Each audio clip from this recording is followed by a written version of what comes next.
Hey everybody, it's Chase with AV Pop Culture again, and today we are here to do a fun and probably controversial list because I'm going to take a look at the top 20 movies that everyone seems to love that I think are just a little bit overhyped, maybe a little bit overrated. So pop that tape in, I got you, let's go do this.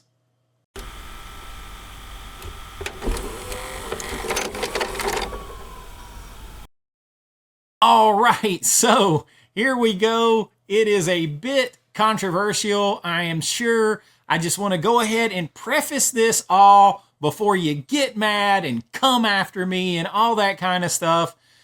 I actually like a lot of the movies that I'm going to talk about, but I don't know that they all warrant the hype, the love, the everybody just going out of their way to...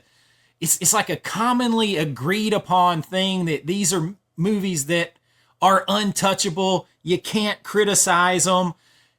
People just overcook the grits on them, for a good Southern term.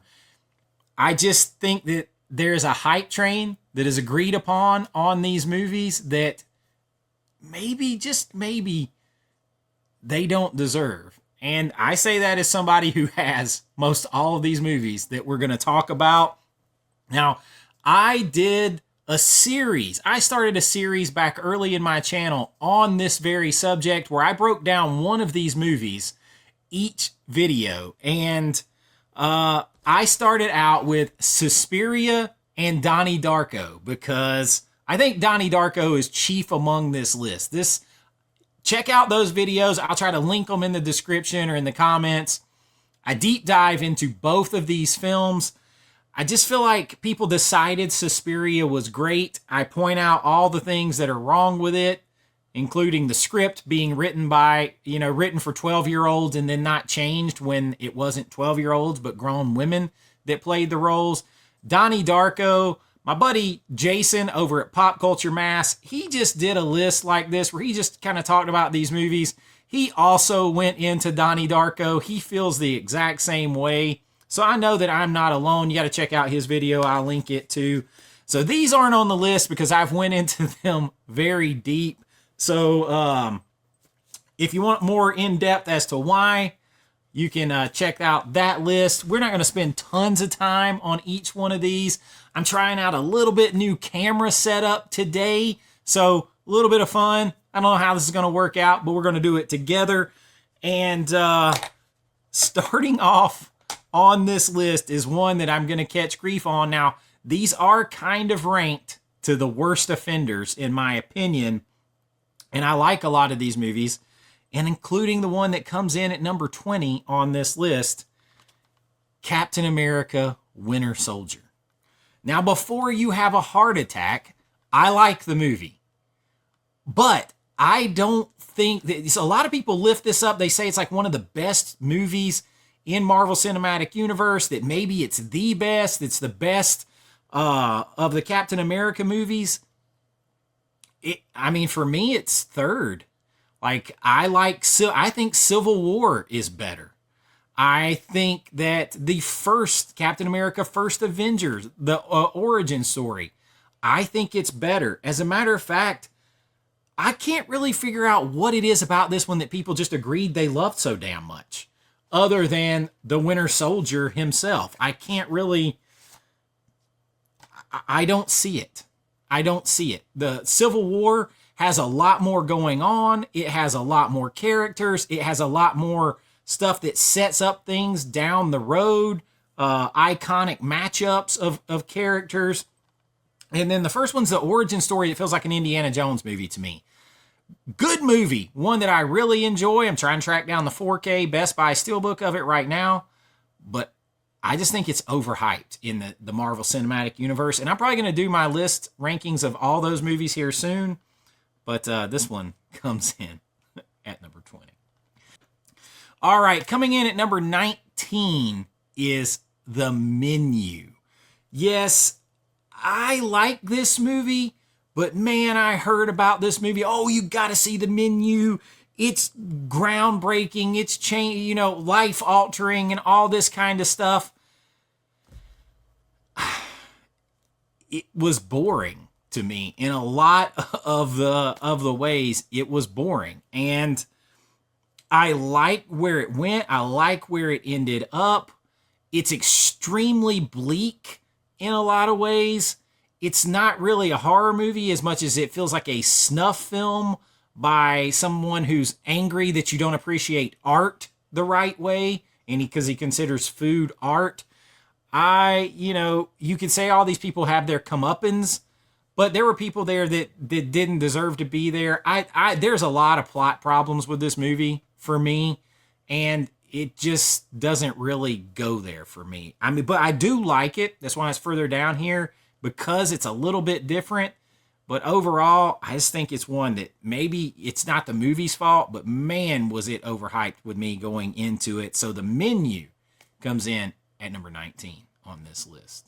Now, at number 18 on this list is a classic, and I'm going to get a lot of pushback. I'm going to get a pushback here probably from my buddy Jason and a lot of you, because this is a movie that just agreed upon that it's great for whatever reason, and I am talking about Kurosawa's Seven Samurai. Listen, the movie is 3+ hours long. I'm usually not a runtime guy. I had to watch this in film school. I feel like every film school grad has to say Kurosawa's films are great. I'm not a big foreign film guy. I'm a Hollywood guy. And I just think that Americans make movies better overall when it comes to like I'm the old Hollywood guy. And then the new Hollywood guy moving on later. So to that end, I think that the American versions, both versions of the Magnificent Seven, are better than the Seven Samurai, because this is a remake of Seven Samurai. I appreciate Seven Samurai for what it is. Don't get me wrong. Do not. As a part of film history, film cinema, and Kurosawa, I respect. But I just feel like we got to some point where like everybody just agreed that, you're not a cinema person unless you have Kurosawa and you love it in Seven Samurai is one of your favorite films. Well, it's not one of mine. I would watch The Magnificent Seven 10 times over before I go back to Seven Samurai. But having said that, I will buy Seven Samurai on 4K because I believe you should own cinema history like that. But I'd watch this a bunch of times before I would get to that one. So Seven Samurai coming in at 2019-18 on the list. Sorry, Jason. All right, coming in at number 17 on the list is another one you're just supposed to love everything Guillermo del Toro does. I don't. And even the movies, there's some movies of his that I like that I don't love. And I feel like amongst them, the top, because this was an awards darling, is The Shape of Water. I mean, it's basically his rip-off retelling of The Creature from the Black Lagoon, using his character from Hellboy. Much, much prefer Hellboy. Hellboy, I like a whole lot. I like the Hellboy movies.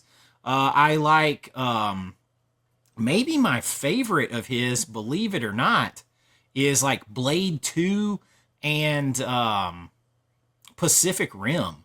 But this one got to be a darling, even with the fish sex in this movie. And I do like the movie. I like it enough to own it, which means in my world, I'm going to have to watch it multiple times. I'm not going to own it unless I plan to watch it multiple times. But Hype Train, I think Pan's Labyrinth is overhyped too. There is some stuff that like people just agree that this is a great filmmaker, and so everything he does, they're going to say is great. I don't necessarily feel that way. Everything is open to discussion. But like I said, I like this enough to own it.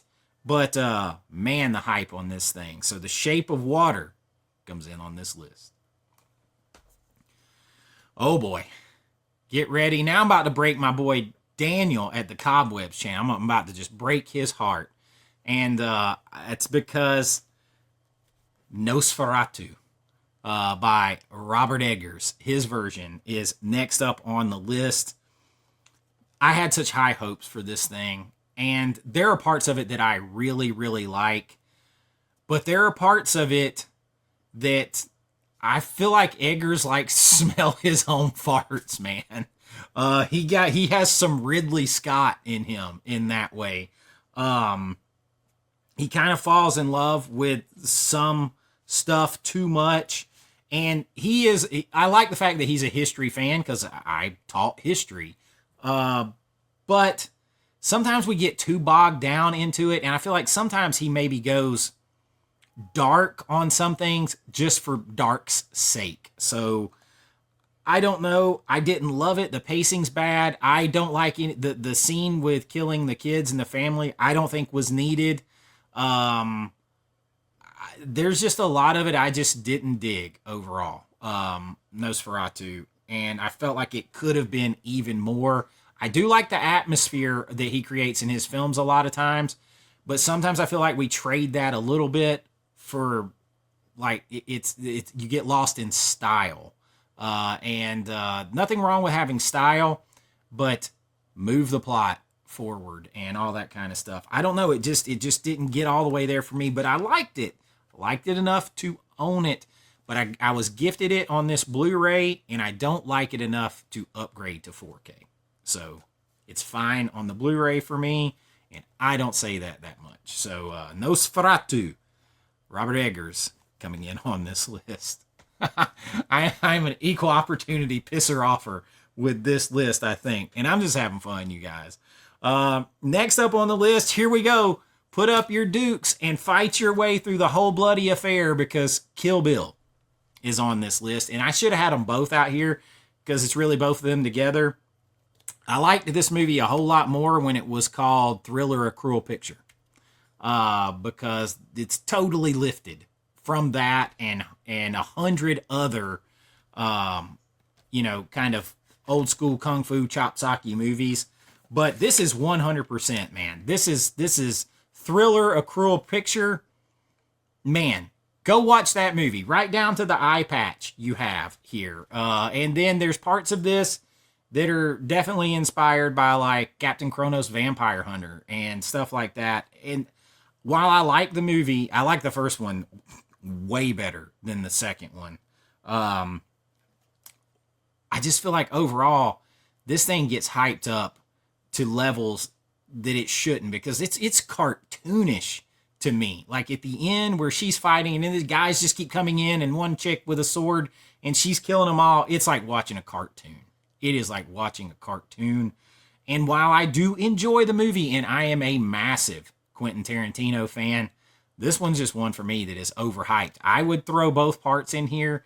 I'd throw Reservoir Dogs in this too. We could talk about that too. But Kill Bill, come at me. It's overrated, and it's a 100% ripoff. A 100% ripoff of Thriller: A Cruel Picture. But Kill Bill comes in on this list.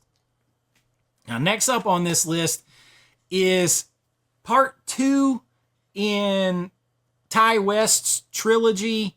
I really liked X a whole lot. I think that lived up to the billing, but Pearl and Maxine, I'm just going to say Pearl on this list. Pearl does not. Pearl is overhyped. Like it goes back in time. It doesn't leave you with enough room to do what they wanted to do here. So I'm just not, I don't know. Like she's supposed to be sexually repressed, but it actually doesn't show much of that kind of stuff.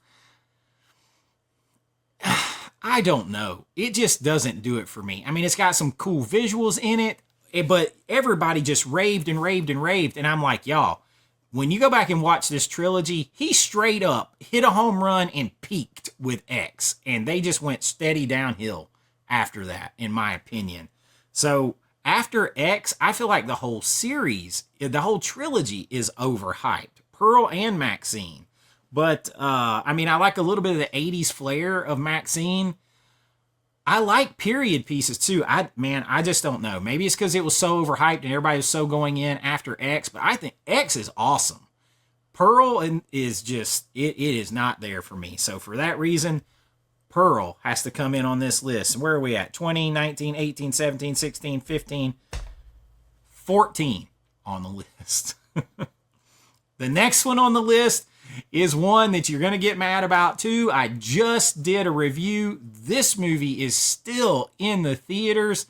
I really liked it. I talk about it at length. I did a 40-minute review, and I've already pre-ordered the 4K of this. My son would probably fight me on this because he don't get it at the full depth, and he doesn't pay attention to all the hype. But Sinners is on this list. It's a really good movie. The hype train level, though, is just extremely incongruent with the movie. I like the movie better when it was called From Dusk Till Dawn. I mean, but I really love the movie, and I am a huge Michael B. Jordan fan. Huge. I mean, that man sold me on himself in this movie even more than I could be sold. So I think he is a movie star, man. Like, I want to see more from him. And I like the movie, but you sold the movie, you hyped the movie as a action horror vampire film. And none of that happens, very much like Dusk Till Dawn, to like the last quarter of the movie. And then, you get people say, oh, well, the deepness of that is that it's the Jim Crow South. And man, come on. They hyped it as a action horror vampire movie. And if you want to go down that road, then Django, then every other movie in the world like that is a horror movie. So that don't fly with me. It's how they marketed it, and it was hyped as this, and the hype now is a bit out of control. And it sounds like I don't like it. I thoroughly liked the movie. So I really did. I already pre-ordered it. It's still at the theater. But the hype train is out of control on this thing. So Sinners has to be on this list. Now, coming in next on the list is a Paramount Presents title. I actually watched this for the first time in my life, despite teaching film and everything else, just recently. That is Chinatown with Jack Nicholson. Faye Dunaway. Great movie. Slow as fuck. I mean, super slow. Super slow. I have seen a lot more films like this that weren't quite so slow. Now, I really liked it. I think the performance is incredible. But like, this is one of those movies, almost like The Two Jakes, better. This is one of those movies that you hear about as held up as a pantheon in cinema. And I do like the film. But y'all, it's slow. I like the hype. There are other films in this genre that are better, that they do not talk about as much. And maybe that's not this film's fault. But for me, Chinatown, proud to have it. Will most certainly watch it again. Looks beautiful. All that kind of stuff. Does not live up to the hype. It is just a bit overrated, and that's how I feel about it. So Chinatown comes in on this list. Now, I could also throw in here a couple of films. I'm kind of leaving off some classics, but another one, Citizen Kane. Has anybody really recently made it through that movie? Like, I know, like I was taught in film school, I'm supposed to even teach it when I was teaching. Citizen Kane is a slog. So, I would definitely much rather watch Casablanca, and I'm not going to watch Casablanca a bunch because it's kind of slow too. But anyway, back to the list, and I believe my man Jason talked about this one as well. And I'm a Cameron fan. I'm a huge Cameron fan, but Avatar is one of the most overcooked films ever. I mean, Disney built the whole Avatar land at Animal Kingdom Park, the whole Pandora land. This movie, you talk about ripping something off. This is Dances with Wolves. I like this movie better when it was called Dances with Wolves.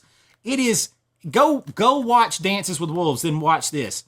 You never need to watch this. This is Dances with Wolves in space with big, tall, blue aliens. 100% beat for beat. I don't know how they didn't, get sued for friggin' plagiarism. Avatar is Dances with Wolves in space.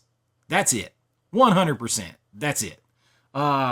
Entertaining, and I love Cameron, but this doesn't live up to that hype for me. And I have not seen any of the sequels, and I probably won't. And that sucks. I wish Cameron would give us something else with his talents. But Avatar, definitely on this list.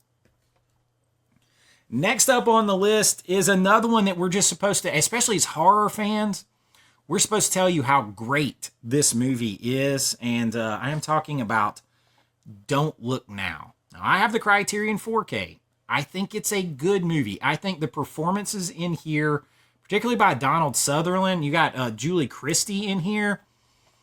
I think there's great performances. I think the movie is actually most well known for the scene where Donald Sutherland and Julie Christie are really having sex when they're filming. That's what I think made it so famous. Now, there are great performances in here, and they've gone back and said, oh, no, they're not. They weren't doing it. Yeah, they probably were. Otherwise, Warren Beatty wouldn't have ran around the world trying to stop the release. But, or Ned Beatty. No, Warren Beatty. I was right the first time. But, I don't know. Outside of that scene and a couple of others, I mean, I hear people just rant and rave about how great this movie is, and it's okay. It's okay. Like, I don't see it. So, Don't Look Now, it's on the list. I'm sorry. And it's a Criterion. It's a great 4K. I own it. I'm happy to own it. But movie quality, movie hype, they're not in the same area. Next one on the list is one that I just bought. I've got a review coming out for this with my Vinegar Syndrome monthly rankings and reviews. And this is a Marlon Brando film, the infamous Last Tango in Paris. This is another one we're supposed to talk about how great it is. You talk about it in film school, which was the last time I saw this is when I was in college, before I just bought it. Marlon Brando's performance in this sucks out loud overall. There's moments, but that are great. The rest of it, he's and just, he phones it in. So I don't see it. It's remembered for being very erotically charged and that kind of stuff. And there is an infamous scene with butter and but there's an infamous scene with butter in this thing. But that does not save it. That's also awkward, doesn't show anything. It's just, it's unpleasant to watch. And I don't know, like the movie really doesn't go anywhere or do anything for me. There's some beautiful visuals, especially on this 4K, and make sure you watch that video. I'm not sure which one you'll see first, but I show you, there is some gorgeous filmmaking that's done in here. There's some gorgeous exterior shots in this thing. But Brando, he did an interview, or Christopher Reeve, before he passed, did an interview talking about Brando on Superman, and he's like, it sucks. He sucks. He phones everything in now, and he doesn't care, and he'll tell you he doesn't care. To me, it shows in here that he doesn't care. So it's an infamous film. Make sure you check out my full review on it. But I think it's got to be on this list. So The Last Tango in Paris, checking in. Now let's see how many we have left. We have 1, 2, 3, 4, 5, 6, 7. So that puts us at 20, 19, 18, 17, 16, 15, 14, 13, 12, 11, 10, 9, 8. We're at number 7. It's The Substance. Now, I did a whole review on The Substance, and I liked that movie better when it was called Seconds. It's the same movie as Seconds. And I think a lot of it with that movie is, and I did the full review, the hype train that got on that took that movie off. Now, I like seeing horror, but like I kept hearing all these things like, we've never seen this before, and all that kind of stuff. The same thing that I saw with Sinners, and I'm like, the hell you say? There's Seconds exists, The Thing exists, Elephant Man exists, music videos exist, because it's basically Seconds, The Elephant Man, The Thing, and some Cronenberg shot like a music video. That's what the movie is. And while I'm proud of Demi Moore, she had a hell of a performance. I think she had a better performance in G.I. Jane that went unnoticed and was crapped on. So I like the movie. I don't own it. I don't like it enough to buy it. I can't get behind it. So for me, the substance has to be on this list. Sorry, y'all. It's here. That's going to lead me into some that's going to kill some of you in the horror community, except for probably my boy Jason. But you know what? We're a little bit older. We studied film. We don't have our skirts blown up by the newest thing that is pretending to be sophisticated and art housey. And for, like he said, for art house people, or for non-art house people who want to think they're art house for sophisticated horror, or like Carpenter said, most of these new horror directors secretly hate horror. To that end, Hereditary is on this list at number 6. I finally just watched it, and that's time of my life I wish I could get back. I heard how it was the scariest thing ever, and the acting performance, she was robbed of an Oscar and all this stuff. I'm going to tell you guys something. She did a good job, but it is easier from an acting standpoint to stay up here super over the top all the time in your performance than it is to have a nuanced back and forth performance. So she just stays mostly crunk to 11 in the movie. So that is actually not as hard to maintain. And I have directed and worked with famous actors. So I'm telling you right now, not as hard to maintain. She did a great job. The movie doesn't know what it wants to be either, and then it tries to throw all this shit out towards the end with all this exposition and become a horror movie at the end. I'm going to agree with Carpenter, the director of this film. I don't think he likes horror. Overall, I really don't. And I think this was a horror movie made by someone that doesn't like horror, and he threw some horror shit in there to appease horror people so he could get a movie out. And I don't see the hype on it, and I don't like what it did with the little girl and stuff like that, and it just doesn't live up to it to me. This gross relationship this woman has with her kid, some of the horrific things she says to him, that's not horror. That's not horror at all. That's just being done for shock value. So I don't get it. A24 films, I think the only A24 film that I've actually really liked maybe was The Iron Claw, and I don't care to ever see that again because it's so depressing. And it's true story, so you can't get rid of it. There's maybe one other that I liked pretty good. I think Exit might be A24. So that one comes in at 6 on this list. And now we've got the top 5. And 5, we might as well go back here again with Heretic. No, it is not good. And it is not witty. And it is not clever. It is not. The script on this thing, I think my buddy Jason said it right. He's like, it's made for like someone who's just wants to, just now, like as a teenager, and they just want to say, I'm an atheist. And I read all the books on being an atheist, and I'm going to tell you off about your religion and the evils of religion and all this stuff. And there's plot holes the size of craters that make no sense. Like Jason even said it. He's like, hey, why are you bringing these two chicks in here and telling them their whole belief system is bullshit and shatter the whole way that they're thinking if you're just going to kill them anyway? And why have you been doing all the... It reads like... I don't know. It is not clever. It is not... I hate the word elevated horror anyway, because that implies that most of the horror that we like Fright Night, Nightmare on Elm Street, is for stupid people. And I'm going to tell you, there is more nuance. There are less plot holes ever in Fright Night or Nightmare on Elm Street than there is in Heretic. They're better by a lot, by any measure that you do it. Now, there's good performances, Hugh Grant, but he's a good fucking actor. he's going to be good in anything he does. He's one of my favorite actors of all time.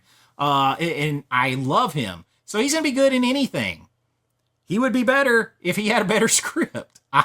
So I don't see it. And I just feel like there is a lot of people. I think if you're under a certain age, for the most part, you think this is, oh man, this is art housey. This is so cool. This is so this and that. Meanwhile, I'm over here with Carpenter, John Carpenter and Jason sitting back saying, y'all can have it. Y'all think y'all are all artists now and everything else. That's not horror movies, man.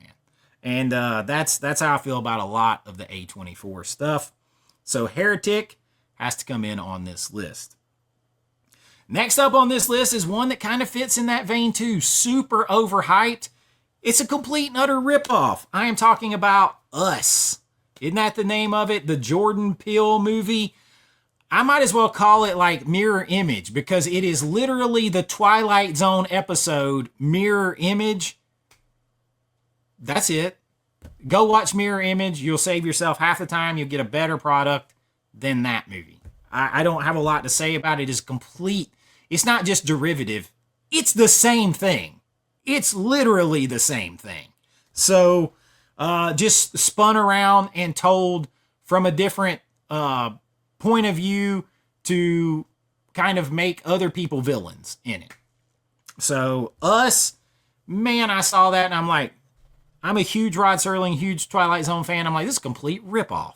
This is a ripoff. So Us, that's the name of it, right?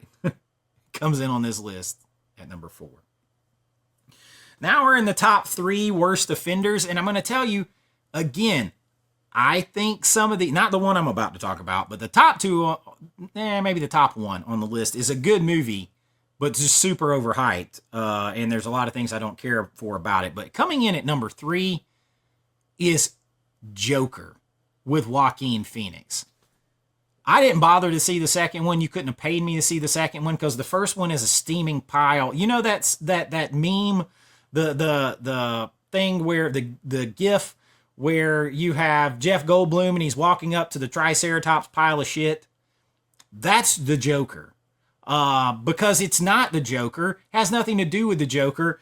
I hate when people, and this is done a lot in the past 15, 20 years, especially in the last 10 though, where they take a character or a series, whether it's the Joker or Scooby-Doo or some kind of franchise you love, and they destroy the character, but they use that name recognition to get you into the seats. That if this was called anything else other than Joker, you could have called it Taxi Driver, because that was what it was. But if it was called anything other than Joker, I would have less problem with it. But you're trying to cash in on that name recognition. Just like the failed Scooby-Doo cartoon. You're trying to cash in on that. And then you're making it nothing about that movie, about that cartoon. Or with the newest Indiana Jones movie, where you bring Indiana Jones back and you try to bring in those Indiana Jones fans, but the movie is basically pissing on Indiana Jones. It's showing him as a broken, worthless old man, and the young girl does everything better, and he's stupid, old, and slow, and all this, and just destroy everything that we've loved about for 40 plus years of this character. The Joker got a bunch of hype with it while doing that. So for me, you couldn't pay me. If you gave me the movie and money, I'd take the money and say keep the movie. But the Joker comes in on this list at number 3. Now, number 2 on the list is one that I've talked about a bunch on this channel. I do not get the hype. This is like all of those A24 filmmaker guys that John Carpenter says basically all secretly don't like and don't know shit all about horror movies. He said that. Go find it. He's like, none of these guys know shit about horror movies. And he's cantankerous ass, but he's right. And so for that, You're Next comes in. I don't get it. Sorry. I don't get the whole home invasion thing. It's not scary. You come into my house, you're limping out. You're limping out. So there's so much pretentiousness at the beginning of this movie. I just do not get the hype. And maybe it's the hype's fault. that I went into this just expecting the moon, and I was like 10 minutes in, and I'm texting my buddy Brian, and I'm like, what the hell is this? And I do not get it. I've talked about it at length. You're next. Just know. Comes in at number 2 on this list. And at number 1 on the list is one that I have done several videos on, a huge breakdown on. I think from a filmmaking standpoint, a cinematography standpoint, all that kind of stuff, this movie is really good. I love period pieces, all of that. I think the message that's in this movie is really bad, and it just throws cold water on the whole thing for me. And I am talking about Eggers Again with The Witch. It basically is Christianity bad. Yay, Satan! Trade your soul and kill your family for exotic butters. Like, I don't like the message to this. Like, at the end of this movie, she gets everything she wants, and she gets rewarded for basically letting her family all die and signing her soul over to the devil. Yay, materialism. Down with Christianity. All that kind of stuff. I don't like the message to the movie. I like the filmmaking of the movie.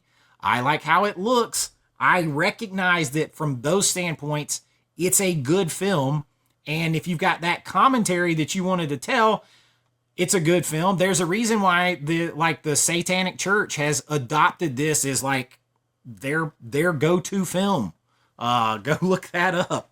And the hype for that just kind of blew my mind. So, but I also think it is a well done film. And I know a lot of people have struggles with nuance. It's like you either have to love everything completely or hate everything completely. You're not going to get that. My man, Woke Niner Recaps said it best. I almost quoted this. Only Siths deal in absolutes. You know, everything is not black and white. As you can see, I own most all of the films on this list because as a filmmaker and a fan, there are things that I appreciate about them. What I don't appreciate is when the hype train gets rolling on something so much that it elevates it to a standard that it probably doesn't deserve. But worse than that, it almost makes it untouchable for discussion. And that is the part that I hate the most with films, when they become untouchable and you can't talk about them. Because if we don't talk about them, they die. So that's what I got for you this time. Fun list. Don't get bent out of shape. I own most of these movies and, all that kind of stuff. So take it with a grain of salt. That's just my feelings. I'll come back with some movies that I love that everybody else hates. I got that list coming. I had volume 1 of that. So, hey, I'm on the other side of this thing too. But that's what I got for you this time. If you enjoyed it, please like and subscribe. Chat down there in the comments. I know it's going to raise a lot of conversation. If you want to help support the channel even more, you can join at my YouTube link down below. But I'd push you to the Patreon because we can do all kinds of uncensored, no copyright worried stuff over there. All that. You're going to get your name and lights on every video, behind the scenes looks at my filmmaking, special members only videos, and so much more. And y'all, I really do appreciate it. And until next time, be kind, rewind like always. This is Chase with AV Pop Culture, and I'll see you real soon. And I'm laughing because I know some of you, if you made it to the end, are pissed. Bye-bye. I know.